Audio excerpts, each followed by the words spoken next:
X5 E70 BMW. How to remove your side mirror. At this angle actually it's quite easy.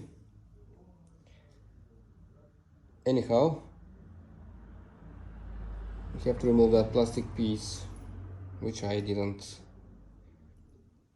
record, but just to show you, you have 3 bolts,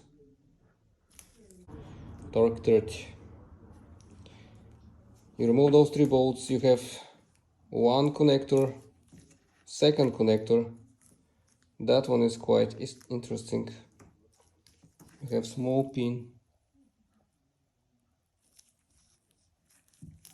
small clip, sorry.